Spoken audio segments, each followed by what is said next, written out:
عائشہ کیا ہوا ہے تمہیں؟ ادھر میری طرف دیکھو۔ وہ کچن میں کھڑی مسلسل روئے جا رہی تھی۔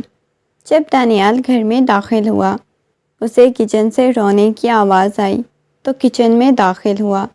سامنے سلیب کے پاس کھڑی رو رہی تھی۔ اسے یوں روتا ہوا دیکھ کے دانیال تھوڑا پریشان ہو گیا۔ اس وقت سارے حویلی والے سو رہے تھے۔ تم اس وقت یہاں کیا کر رہی تھی؟ اس کی پیشانی پہ بل نمودار ہوئے۔ میشا، میرا بچہ کیا ہوا ہے؟ دانیال نے آہستگی سے اسے اپنے ساتھ لگا لیا تھا۔ اس کی پشت کو سہلانے لگا، باہر لا کے لاؤنج میں بٹھایا اور اسے پانی والا گلاس دیا تو وہ بالکل اس کے سینے کے ساتھ چپکی ہوئی تھی۔ مجھے یہاں یہ سب لوگ ڈانٹتے ہیں، مجھے واپس جانا ہے، مما بابا کے پاس جانا ہے، وہ روتے ہوئے بول رہی تھی۔ دانیال نے اس کے آنسوؤں کو صاف کیا۔ مجھے اس کا نام بتائیں، کس نے ڈانٹا ہے؟ سب لوگ مجھے ڈانٹتے ہیں، آپ کی آپی بھی مجھے ڈانٹتی ہے، بھائی بھی ڈانٹتے ہیں، سب لوگوں نے ڈانٹا ہے۔ یہ کہتے ہوئے بالکل اس کے سینے سے چپکی جا رہی تھی۔ اسی وقت فیاض صاحب لاؤنج میں داخل ہوئے۔ اپنی بھتیجی کو یوں اپنے بیٹے کی گود میں بیٹھا اور اس کے ساتھ چپکا ہوا دیکھ کے ان کی پیشانی پہ بل نمودار ہوئے۔ یہ کیا ہو رہا ہے؟ انہوں نے غصے میں کہا۔ گھر کا ماحول ہمیشہ سے بہت سخت تھا، کبھی یوں لڑکے لڑکی کو قریب آنے کی اجازت نہیں ہوتی تھی۔ بابا جان، کس نے اسے ڈانٹا ہے؟ وہ غصے میں فیاض صاحب کی طرف دیکھتے ہوئے بولا۔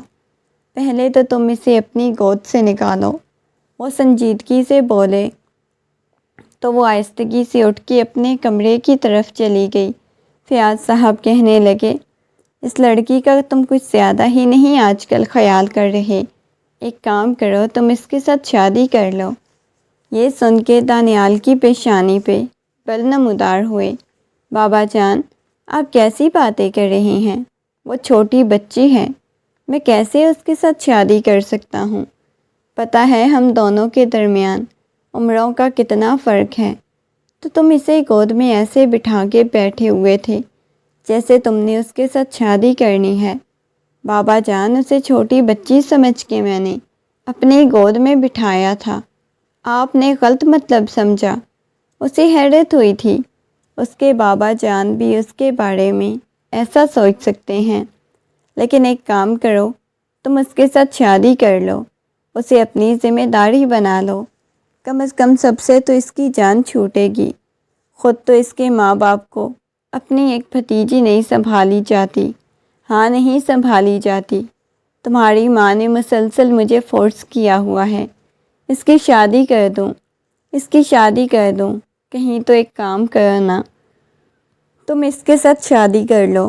بابا جان، ایک بچی کا خیال رکھنا، ایک بچی کی ذمہ داری آپ کو اتنی مشکل لگ رہی ہے۔ ٹھیک ہے، میں اس کے ساتھ نکاح کرنے کے لیے تیار ہوں۔ نہ جانے کس بات کے تحت اس نے یہ کہہ دیا تھا، جبکہ وہ جانتا تھا اسے کس نگاہ سے دیکھتا ہے۔ ہمیشہ اسے چھوٹی بہنوں کی طرح سمجھا، مگر اب اس کے بابا جان نے اسے مجبور کر دیا تھا، وہ اسے اپنی زندگی میں شامل کرتا۔ ٹھیک ہے، جا کے تم خود ہی اسے بتا دینا، ہم لوگ کل ہی نکاح کروا دیتے ہیں تم لوگوں کا۔ وہ سنجیدگی سے اپنے بابا کی طرف دیکھنے لگا۔ بابا جان، شاید آپ ہمارے بارے میں غلط سمجھ رہے ہیں، میں کچھ بھی غلط نہیں سمجھ رہا، بس میں چاہتا ہوں کہ تم اس کی ذمہ داری اٹھا لو۔ یہ بات میں بہت سنجیدگی سے بول رہا ہوں۔ اپنے بابا کی بات سن کے وہ خاموش ہو گیا۔ ٹھیک ہے بابا جان، یہ کہتے ہوئے وہ میشا کے کمرے کی طرف چلا گیا۔ اس نے جا کے آہستگی سے کمرے کا دروازہ کھولا تو اسے یہ بھی نہیں معلوم تھا وہ کتنی عمر کی ہے۔ صوفے پہ بیٹھی ہوئی رو رہی تھی۔ دیکھا، آپ کے ساتھ بھی آپ کے بابا جان نے مجھے ڈانٹا، چاچو جان مجھ سے ذرا بھی محبت نہیں کرتے، پتہ نہیں کیوں، ماما بابا مجھے اکیلا چھوڑ کے چلے گئے ہیں۔ وہ اپنے آنسو صاف کرتے ہوئے بولی۔ وہ اس کے سامنے آ کے بیٹھ گیا۔ پریشان مت ہو، آپ کل سے میرے کمرے میں سو جانا۔ اس کی آنکھوں میں ایک دم سے چمک آئی تھی۔ سچ میں؟ وہ اس بات میں سر ہلانے لگا۔ آپ کو پتہ ہے اب آپ میری بیوی بننے والی ہیں؟ یہ سن کے وہ حیران ہوئی۔ بیوی؟ جیسے ماما بابا میاں بیوی تھے ایسے؟ وہ اتنی چھوٹی نہیں تھی جتنی اسے لگ رہی تھی۔ وہ اس بات میں سر ہلانے لگا۔ ہاں بالکل ویسے ہی۔ آپ میرا خیال رکھیں گے نا؟ مجھے بہت ساری محبت دیں گے؟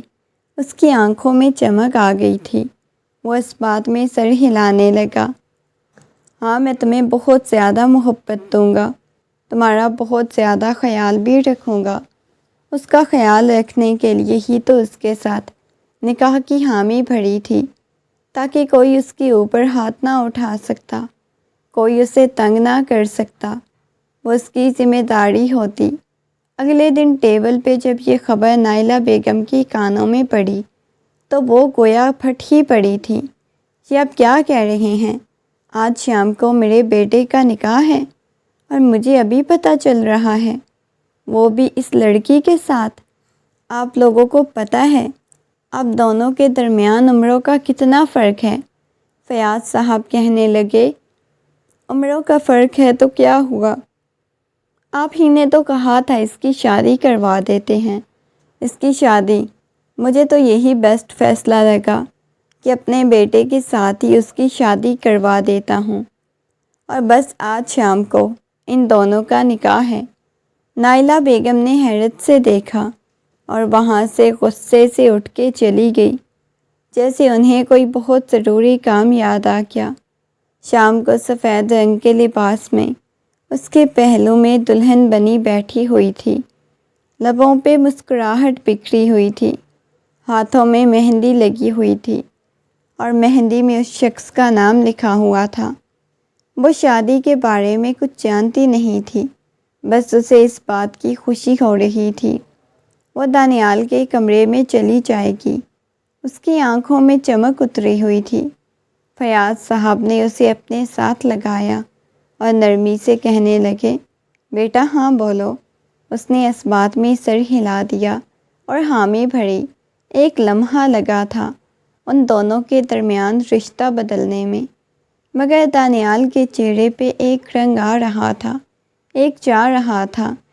شادی نہیں کرنا چاہتا تھا۔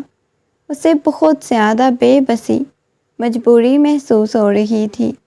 وہ اس عمر میں بہت چھوٹی تھی، نہ جانے کیا سوچیں اس کے ذہن میں آ رہی تھی۔ نکاح کے بعد وہ گھر سے باہر چلا گیا۔ آہستہ آہستہ سب مہمان چلے گئے، فیملی والے ہی بچ گئے تھے۔ نائلہ بیگم خونخوار نگاہوں سے اس کی طرف دیکھ رہی تھی۔ اٹھو بیٹا، میں تمہیں کمرے میں چھوڑ کے آتی ہوں۔ یہ کہتے ہوئے نائلہ بیگم نے اسے اٹھنے کا کہا۔ میشا نے حیرت سے نائلہ بیگم کی طرف دیکھا۔ آج پہلی دفعہ نائلہ بیگم نے اسے اتنی محبت سے بات کی تھی۔ جی ٹھیک ہے چچی جان، یہ کہتے ہوئے مسکراتے ہوئے نائلہ بیگم کے ساتھ کمرے میں آئی۔ کمرے میں آتے ہی نائلہ بیگم نے بہت زور سے کمرے کا دروازہ بند کیا اور اسے بیڈ پہ پھینکا، اس کے جبڑے کو دبوچتے ہوئے کہنے لگی، تمہیں میرے بیٹے کی زندگی میں شامل ہو کر بہت اچھا لگ رہا ہے نا، لیکن میں تمہیں سکون سے نہیں رہنے دوں گی۔ یہ کہتے ہوئے اسے ایک دم سے جھٹکا، تو یوں جیسے کسی نے اس کے جبڑے کو توڑ کے رکھ دیا ہو۔ وہ پیچھے ہونے لگی۔ نائلہ بیگم کمرے سے باہر چلی گئی۔ وہ رونے لگی۔ ایک دفعہ پھر سے نائلہ بیگم اسے تکلیف دے کے چلی گئی تھی۔ جیسے ہی وہ کمرے میں داخل ہوا، آہستگی سے اس نے کمرے کو لاک لگایا۔ چلتا ہوا اس کے پاس آیا تو وہ روتے ہوئے آ کے اس کے سینے سے لگ گئی۔ اس کے لیے یہ بالکل نیا تھا، اس کا یوں آ کے سینے سے لگنا، لیکن کل تک وہ اسے ان نگاہوں سے نہیں دیکھتا تھا جن نگاہوں سے آج دیکھ رہا تھا۔ جو جذبات آج اس کے دل میں اس چھوٹی سی لڑکی کو لے کے پیدا ہو رہے تھے۔ کیا ہوا ہے؟ آپ کو پتہ ہے آپ کی مما جان مجھ پہ غصہ کر کے گئی ہیں، وہ کپ کپاتی ہوئی آواز میں بولی۔ دیکھو میشا، میں نے تمہیں اپنی زندگی میں اس وجہ سے شامل کیا تاکہ تمہیں بہادر بنا سکوں، تمہیں اسٹرانگ بنا سکوں، لیکن تم ایسے بات بات پہ روگی تو پھر اچھا نہیں ہوگا۔ آج کے بعد تمہیں یوں روتا ہوا نہ دیکھوں۔ میشا کے آنسو صاف کرنے لگا۔ میشا نے اس بات میں سر ہلا دیا۔ وعدہ کرو آج کے بعد تم نہیں روگی، آپ میرا خیال رکھیں گے نا، کسی کو مجھے ڈانٹنے بھی نہیں دیں گے۔ تو پھر میں ایسے ہی آپ کے ساتھ اچھے سے رہوں گی، وہ اس کے ہاتھ کو پکڑتے ہوئے بولی۔ اس کی بات سن کے وہ مسکرایا۔ بہت اچھے، تم اچھی بچی ہو، ایسے ہی اچھی بچی بن کے رہا کرو۔ چلو جاؤ، شاباش، جا کے یہ کپڑے چینج کر کے آؤ۔ اسے چینج کرنے کا کہا۔ وہ اس بات میں سر ہلاتے ہوئے چینج کرنے چلی گئی۔ آج دن میں ہی اس کا سارا سامان تانیال کے کمرے میں شفٹ کر دیا گیا تھا۔ تانیال نے کبھی نہیں چاہا تھا کہ اس کا اتنی سادگی سے نکاح ہو، مگر مجبور ہو گیا تھا۔ وہ جب چینج کر کے باہر آئی تو اس کے چہرے پہ معصومیت چھائی ہوئی تھی۔ آدھی رات کو اس کے پہلو میں سو رہی تھی، اچانک سے چیخ مار کے اٹھی۔ یہ دیکھ کے دانیال بھی اٹھ چکا تھا۔ روتے ہوئے دانیال کے سینے سے لگ گئی۔ کیا ہوا ہے؟ دھیرے دھیرے اس کی پشت کو سہلانے لگا۔ وہ مجھے آگے کچھ بول نہیں پا رہی تھی۔ وہ مجھے لے جائیں گے۔ کون لے جائیں گے؟ بتاؤ مجھے۔ اس کے چہرے کو اپنے ہاتھوں کے پیالے میں بھرتے ہوئے اس وقت اسے دیکھنے لگا۔ دانیال بالکل اس کے سینے سے لگی جا رہی تھی، اس کی گود میں بیٹھ چکی تھی، اس کے گرد بازو لپیٹے ہوئے تھے، اپنی آنکھیں بند کرتے ہوئے ڈر رہی تھی۔ اس کے ہاتھ ٹھنڈے پڑنے لگے۔ کیا ہوا ہے تمہیں؟ اس کی گال کو تھپ تھپاتے ہوئے اپنائیت کا احساس دلانے لگا۔ وہ کچھ نہیں بولی۔ مجھے ڈر لگتا ہے کبھی کبھی، رات کو اکیلے میں۔ اچھا آپ میرے پاس ہیں نا، ورنہ میں رونے لگ جاتی۔ وہ نرمی سے اس کی طرف دیکھتے ہوئے بولی۔ نہیں رونا تو نہیں نا، آپ مجھ سے وعدہ کیا تھا آپ دوبارہ نہیں روئیں گی، اوکے؟ یہ کہتے ہوئے مسکراتے ہوئے اس کی پیشانی کو چوما تو اس بات میں سر ہلا گئی۔ بالکل ایسے ہی ابھی تک بھی خود کو اس شخص کے پاس سمجھ رہی تھی جیسے پہلے سمجھتی تھی۔ پہلے اس کے پاس چلی جاتی تھی، مگر اس شخص کے دل میں تو جذبات اس کے لیے بدلنے لگے تھے، جیسے اسے محبت ہونے لگی تھی۔ دانیال اٹھ جائے نا، بالوں میں کنگھا کرتے ہوئے دانیال کے کندھے پہ تھپکی دیتے ہوئے اسے اٹھانے کی کوشش کرنے لگی۔ دانیال نے بمشکل اپنی آنکھیں کھول کے دیکھا، وہ کنگھا لیے اس کے پاس کھڑی ہوئی تھی۔ میرے بال بنائے نا، مجھے اسکول سے لیٹ ہو رہی ہے، وہ مسکراتے ہوئے بولی۔ اس کی بات سن کے دانیال نے بہت مشکل سے اپنی آنکھیں کھول کے دیکھا۔ 6 بجے تھے۔ 6 بجے کون سا اسکول ہوتا ہے؟ تھوڑی دیر تو مجھے سونے دو، اپنے سر پہ تکیہ رکھتے ہوئے بولا۔ اٹھے نا اٹھے، یہ کہتے ہوئے اسے جھنجھوڑنے لگی تھی۔ وہ اٹھ کے بیٹھ گیا، اس کی شکل دیکھنے لگا۔ اگلے ہی لمحے ہنستا ہوا کہنے لگا، ٹھیک ہے میں پہلے فریش ہو جاؤں۔ وہ اس بات میں سر ہلانے لگی۔ ٹھیک ہے آپ فریش ہو جائیں۔ یہ کہتے ہوئے وہ جا کے آئینے کے سامنے کھڑی ہو گئی۔ کافی وقت بعد وہ فریش ہو کے آیا۔ اس نے شرٹ نہیں پہنی ہوئی تھی، اس کے بالوں سے پانی ٹپک رہا تھا۔ ادھر آؤ میرے پاس، آپ پہلے شرٹ تو پہن لیں، کتنے بے شرم لگ رہے ہیں، اس کی طرف دیکھتے ہوئے ہنستے ہوئے بولی تھی۔ اس کی بات سن کے بس اس کے چہرے کی طرف دیکھتا رہ گیا۔ ابھی تم نے بے شرمی دیکھی کہاں ہے جو میاں بیوی کے درمیان میں ہوتی ہے؟ بے ساختہ ہی یہ بات بول گیا۔ اس کی بات وہ سمجھی نہیں تھی۔ برش لے کے اس کے پاس آئی۔ یہاں پہ آ کے کھڑے ہو جائیں۔ وہ آئینے کے سامنے بیٹھ گئی۔ وہ اس کے پیچھے کھڑا اس کے بالوں کو کنگھا کر رہا تھا۔ ویسے یہ کام میڈم آپ خود بھی کر سکتی ہیں، اپنے شوہر سے یہ ضروری کروانا ہے۔ وہ سنجیدگی سے بولا، ہاں نا، آپ سے کروا کے مجھے اچھا لگتا ہے۔ وہ ہنستے ہوئے بولی۔ اس کے لبوں پہ مسکراہٹ بکھر گئی تھی، اس کے ڈمپل واضح ہونے لگے، اس کے چہرے پہ چھائی ہوئی معصومیت اور مسکراہٹ دیکھنے لگا۔ اس کے بال بنانے کے بعد اس نے شرٹ پہنی۔ ادھر آئیں، میں آپ کے بٹن بند کرتی ہوں۔ یہ کہتے ہوئے اس کے سامنے کھڑی ہو گئی۔ اتنی سی ہو میرے بٹن بند کر سکو گی؟ وہ اس بات میں سر ہلانے لگی۔ ہاں میں کر سکتی ہوں، پورے 14 سال کی ہوں، دیکھے تو صحیح کتنی بڑی ہوں، وہ ہنستے ہوئے بولی۔ اس کی بات سن کے وہ دھیرے سے مسکرا دیا، اس کے سامنے آ کے کھڑی ہوگی۔ اس کے پاؤں پہ پاؤں رکھتے ہوئے اس نے ایڑیاں اٹھا کے اس کے بٹنوں کو بند کرنا شروع کیا، اور اس کی اس حرکت پہ وہ جی جان سے کپکپایا تھا۔ اس کا دل اتنی شدت سے دھڑکنے لگا۔ دھیرے دھیرے بٹن بند کرنے کے بعد آہستگی سے لب اس کی گال پہ رکھ چکی تھی۔ یہ کیا تھا؟ وہ ہنستے ہوئے اسے پوچھنے لگا۔ یہ میں آپ کو مارننگ کس دے رہی تھی تاکہ آپ کا موڈ اچھا رہے، سارا دن آپ کو یاد رہے۔ مسکراتے ہوئے چھوٹی سی بچی نے آپ کو کس دی تھی؟ اس کی بات پہ وہ مسکرا دیا۔ اس کے دل میں اس وقت طوفان برپا ہو گیا۔ جب سے وہ اس کی زندگی میں شامل ہوا تھا، تب سے گھر میں اسے کم ہی ڈانٹ پڑتی تھی، کیونکہ سب لوگ جانتے تھے اس شخص کی ملکیت تھی جس کی چیزوں کی طرف کوئی آنکھ اٹھا کے بھی نہیں دیکھتا۔ وہ اسے زندہ نہیں چھوڑتا تھا۔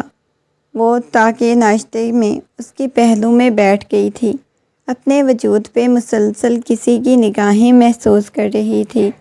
اس نے سامنے دیکھا تو ایڈم بیٹھا ہوا تھا۔ ایڈم کو دیکھتے ہی اسے عجیب سا لگا۔ پچھلے کچھ دنوں سے وہ یہاں پہ آیا ہوا تھا، ان کے تایا جان کا بیٹا تھا، امریکہ سے یہاں پہ آیا ہوا تھا۔ اتنے کچھ دنوں سے وہ یہاں آیا تھا، ان کے تایا جان کا بیٹا۔ اتنے دنوں سے ایڈم کی نگاہیں اپنے وجود پہ محسوس کر رہی تھی، مگر اس نے ابھی تک اس بارے میں بتایا نہیں تھا، کیونکہ وہ اپنی تائی جان سے اچھی طرح واقف تھیں۔ انہوں نے اس پہ ہی غصہ کر جانا تھا۔ چلو اٹھو، کافی لیٹ ہو گئی ہے، یہ کہتے ہوئے اس نے اٹھنے کا اشارہ کیا۔ خود ہی لیٹ کے اٹھے ہیں آپ، میں تو لیٹ نہیں کی، وہ اس کی طرف دیکھتے ہوئے بولی۔ اٹھ بھی جاؤ، اس کی کلائی سے پکڑتا ہنستا ہوا بولا تھا، اور ایڈم نے عجیب نگاہوں سے اس کی طرف دیکھا۔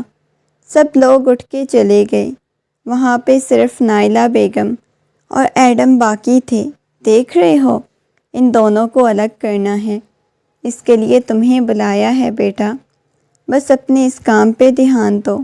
چچی جان، پریشان ہونے کی ضرورت نہیں، اسکول تو اس راستے سے جانا ہے، آپ کدھر مجھے لے کے جا رہے ہیں؟ وہ سنجیدگی سے بولی۔ آج ہمیں کہیں اور جانا ہے۔ اس کی بات سن کے اس کی پیشانی پہ بل نمودار ہوئی۔ کہاں جانا ہے؟ بس کہیں لے جانا ہے نا؟ وہ اس بات میں سر ہلایا۔ اچھا واقعی میں؟ یہ کہتے ہوئے وہ ہنسنے لگی۔ ہاں چلے ٹھیک ہے، میں دیکھتی ہوں آپ مجھے کہاں لے جاتے ہیں۔ وہ اس کے بازو سے لپٹ کے اس کے کندھے پہ اپنا سر ٹکا گئی۔ یہ اچھا ہے، آرام سے ڈرائیونگ نہیں کرنے دیتی، ہنستے ہوئے بولا۔ اس کی بات سن کے وہ مسکرا دی۔ کافی وقت بعد گاڑی ایک فلیٹ کے سامنے رکی۔ توبہ، آپ نے مجھے یہاں فلیٹ میں لے کے آنا تھا۔ اب آپ بولیں گے، ہم یہاں سے اچھے سے ٹائم گزاریں گے، باتیں کریں گے، جیسے ایک بار پہلے آپ مجھے لے کے آئے تھے۔ اس کی طرف دیکھتے ہوئے بولی۔ ہاں بالکل ایسے ہی کچھ سمجھ لو، یہ کہتے ہوئے اسے گاڑی سے نکلنے کا کہا۔ مگر ہم کل صبح تک یہاں پہ رکیں گے۔ کیا مطلب؟ ہم کل صبح تک یہاں پہ رکیں گے؟ وہ اس بات میں سر ہلانے لگا۔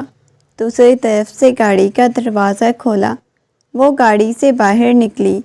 آج کا سارا دن ہم یہاں بالکل ایسے رہیں گے جیسے ہم لوگ میاں بیوی ہیں، ایک نارمل میاں بیوی کی طرح، اپنی زندگی کے تمام جھنجھٹوں سے۔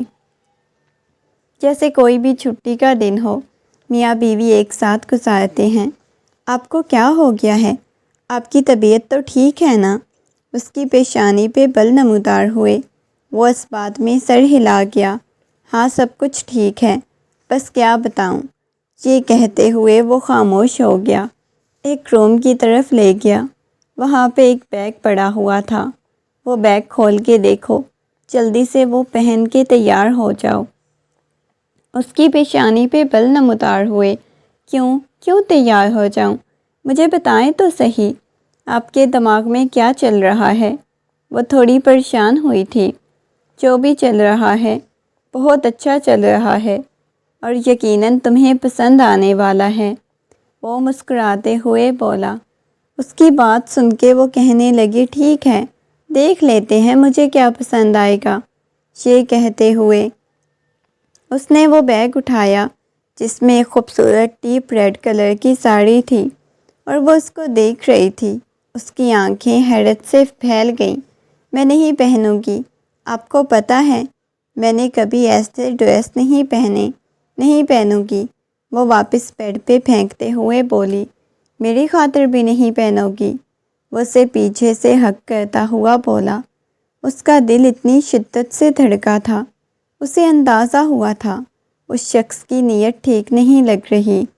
وہ روتے ہوئے دور جانے لگی۔ تمہارا اسکول تو ختم ہو گیا نا؟ بس ایگزامس ہے نیکسٹ منتھ۔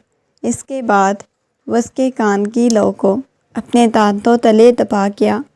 وہ گھبراتے ہوئے ضبط سے اپنی مٹھیاں بھینچ گئی۔ اب کی بار اس کے چہرے کی ساری مسکراہٹ غائب ہو گئی تھی۔ وہ پیچھے ہونے لگی، پیچھے ہو کے اس کے گلے سے لگتی، اس کی گردن میں اپنا چہرہ چھپا گئی۔ کیا ہوا ہے؟ سب کچھ ٹھیک ہے؟ نرمی سے بولا تو اس بات میں سر ہلانے لگی۔ مجھے ڈر لگتا ہے آپ کے اس رویے سے، جب آپ ایسے جنونی انداز میں میرے پاس آتے ہیں، گھبراتے ہوئے بولی۔ کبھی کبھی اس خوف کو نکالنے کے لیے بھی یہ سب کچھ دکھانا پڑتا ہے۔ یہ کہتے ہوئے اس کے قریب ہوا۔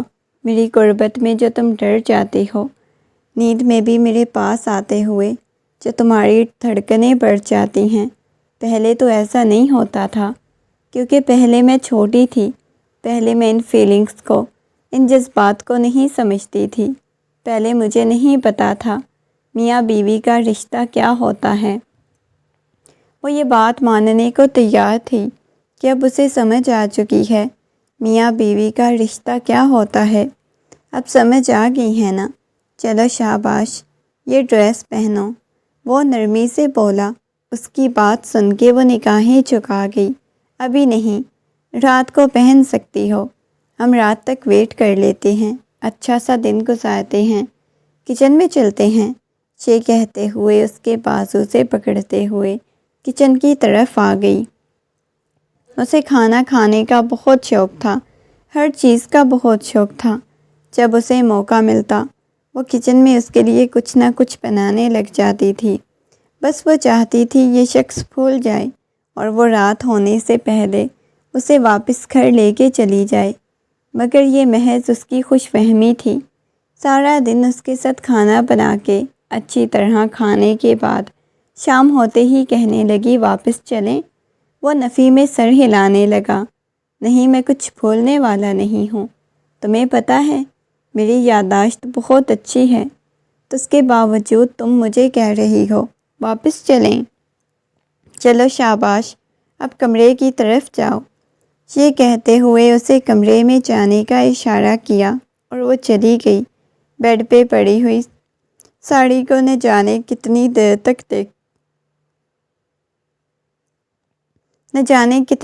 تک دیکھتی رہی۔ گھنٹہ گزر چکا تھا۔ بار بار دوستوں کی باتیں جو اس کے شوہر کے نام پہ اسے چھیڑتی تھی، اس کے ساتھ باتیں کرتی تھی، جو کچھ اس کے شوہر اس کے ساتھ درمیان میں تھا، آج پہلی دفعہ وہ ڈر رہی تھی۔ اسے خوف محسوس ہو رہا تھا کہ وہ ایسا کیوں کر رہا ہے۔ وہ ساڑی پہننے کے لیے الگ سے یہاں فلیٹ میں کیوں لے کے آیا؟ ایک عجیب سا ڈر اور خوف اس کے دل میں بیٹھا ہوا تھا۔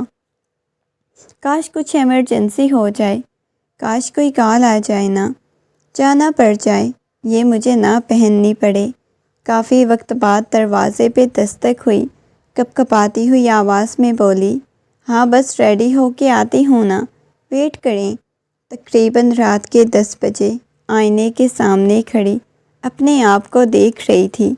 5 بجے کی یہاں روم میں آئی ہوئی ہو، اب 10 بج چکے ہیں، ابھی تک وہ روم میں ہی تھی۔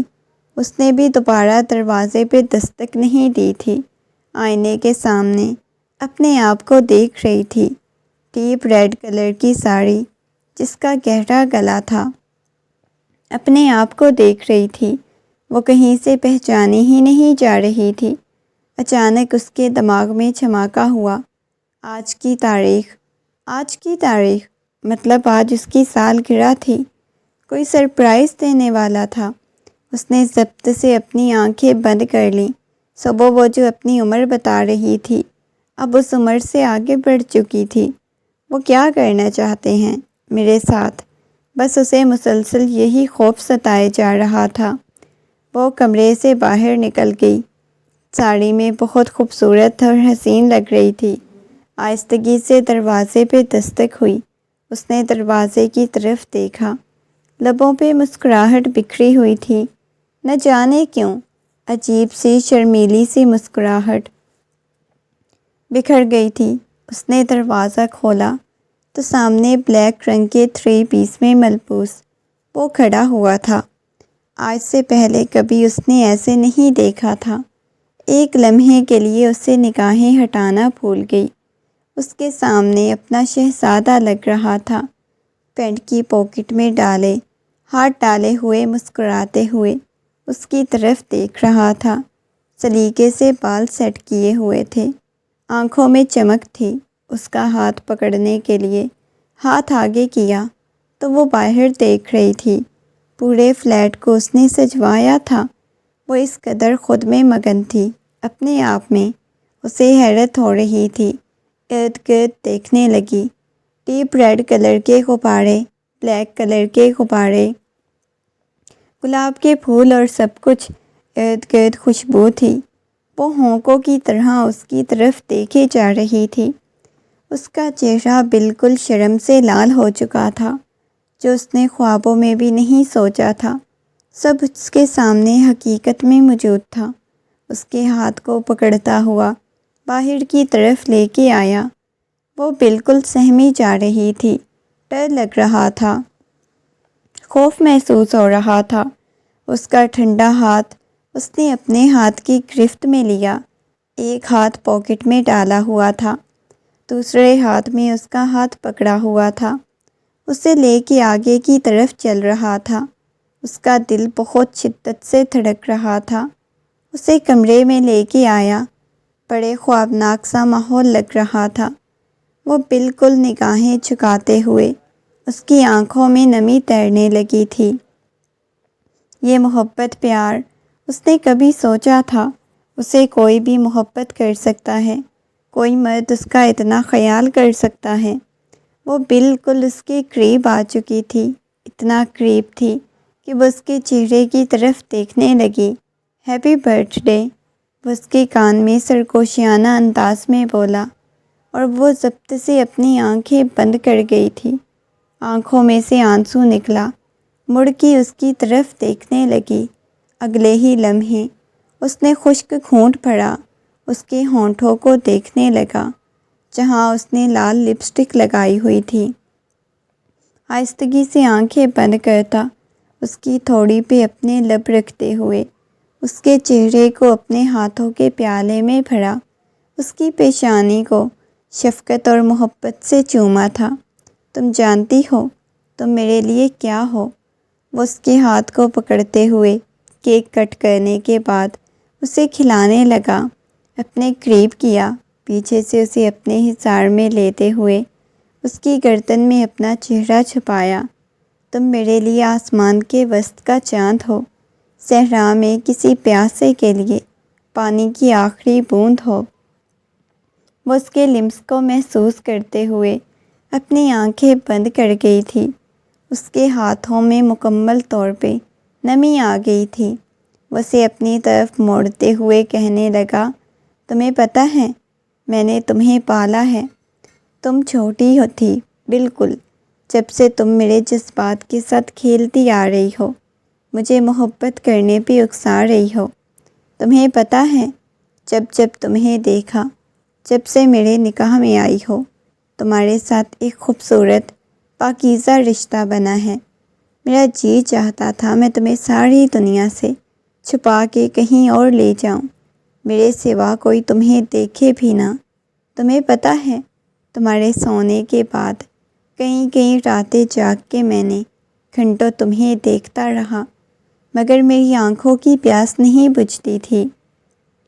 میرے اندر کوئی خواہش ہی باقی نہیں بچی سوائے تمہارے دیدار کے، تمہاری سادگی، تمہاری معصومیت۔ فقط صرف تم میری تھی۔ سب سے بڑھ کے تم اس دنیا کو رد کر کے اپنی ہر خوشی غم مجھے بتانے آتی تھی۔ جب تم میرے سینے سے لگتی تھی، جب تم روتی تھی، جب تم بیمار ہوتی تھی، ہر چیز میں میں تمہیں میسر تھا، اور تم نے بتایا نہیں تھا کیونکہ میں تمہاری نظر میں بہادر تھا۔ لیکن میں تم سے اتنی محبت کرتا ہوں جس کی کوئی انتہا نہیں۔ صرف محبت ہی نہیں بلکہ عشق ہے جس میں صرف پاکیزگی ہے، پاکیزہ عشق ہے، پاکیزہ محبت ہے جس میں کبھی تمہیں ان نگاہوں سے نہیں دیکھ پایا۔ پتہ نہیں کیوں تم چھوٹی بچی معلوم ہوتی تھی۔ اس کے ہاتھوں کو چومنے لگا، محبت سے اس کے ہاتھوں کو دیکھا تو اس کے سفید مخملی ہاتھ اپنے ہاتھ پہ رکھے ہوئے تھے۔ دیکھ رہا تھا، اس کی آنکھوں میں نمی تیر رہی تھی۔ اگلے ہی لمحے وہ گھٹنوں کے بل اس کے سامنے بیٹھا، ایک رنگ نکال کے اس کے سامنے رکھی۔ میں نے سوچا تھا جس دن تمہارا اسکول ختم ہو جائے گا اس دن میں تمہیں کوئی اچھا سا سرپرائز دوں گا، دن میں تمہیں مکمل زندگی میں شامل کروں گا۔ آج تمہارا لاسٹ ڈے تھا اسکول میں، اور یہ بات مجھے نہیں بتائی۔ میں چاہتا تھا تم لاسٹ ڈے کہیں اور انجوائے کرو۔ میں تمہارے ساتھ لاسٹ ڈے کو یہاں خوبصورتی سے منانا چاہتا تھا، اور سب سے بڑھ کے آج تمہاری سالگرہ تھی، اس دن کو اور خوبصورت کرنا چاہتا تھا۔ وہ مسکراتے ہوئے اسے اپنے قریب کرتے ہوئے بولا، اس کے ہاتھوں کی ہتھیلیوں کو اپنے لبوں سے لگا گیا۔ تم فقط میری بیوی بن کے رہو گی؟ مسکراتے ہوئے پوچھا تو وہ اس بات میں سر ہلانے لگی، روتے ہوئے اس کے سینے سے لگ گئی، بہت بری طرح سے رونے لگی۔ یہ رومانوی ماحول، سائڈوں پہ جلتی ہوئی کینڈلز اور ان کے درمیان میں ہلکے ہلکے اندھیرے میں وہ اس کے سینے سے لگی لال رنگ کی ساڑی میں کچھ بول نہیں پا رہی تھی۔ وہ شخص بس اس کے کانوں میں محبت کے رس کھولے جا رہا تھا۔ مکمل طور پہ اسے اپنے قریب کر لیا، وہ اسے اپنی باہوں میں اٹھاتا ہوا اس کی پیشانی کو شدت سے چوم گیا۔ صبح وہ اس کی باہوں کے حصار میں سو رہی تھی، آنکھیں بند تھیں، عجیب ہی رنگ بکھرے ہوئے تھے۔ وہ مسکراتے ہوئے اس کے چہرے کی طرف دیکھ رہا تھا، اس کے ہاتھ کو اپنے ہاتھ کی گرفت میں لیا تھا، اپنے لبوں سے لگا لیا کہ کیا کسی شخص کی، کسی انسان کی قسمت اتنی خوبصورت بھی ہو سکتی ہے جتنی میری ہے۔ یہ کہتے ہوئے ایک دفعہ پھر سے آہستگی سے اس کی پیشانی کو اپنے لبوں سے چھوا تو مسکراتے ہوئے اپنی آنکھیں کھول کے اس کی طرف دیکھنے لگی۔ اس کے سارے بال ایک سائیڈ پہ تھے۔ وہ آنکھیں کھولے مسکراتے ہوئے اس کی طرف دیکھی جا رہی تھی۔ کیا ہوا ہے؟ دھیرے دھیرے اس کی کال کو سہلا رہا تھا۔ کچھ بھی نہیں ہوا، نفی میں سر ہلانے لگی۔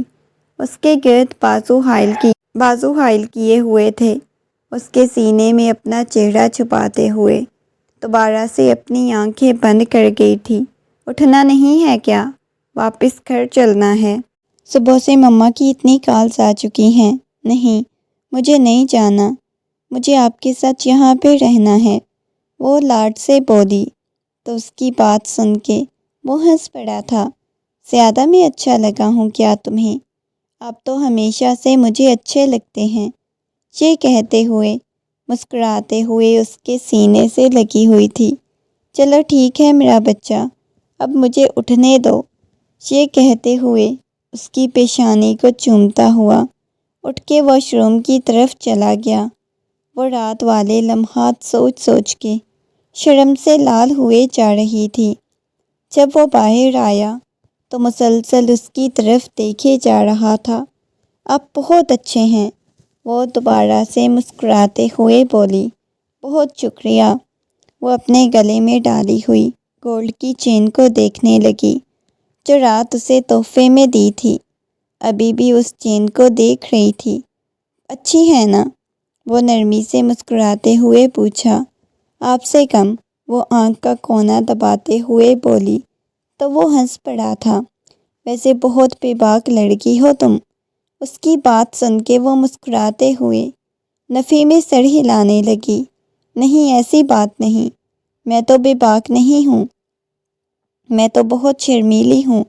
وہ اپنے ہاتھوں میں چہرہ چھپا کے بالکل لال سرخ ہو گئی۔ شام کے وقت وہ دونوں واپس آئے تھے۔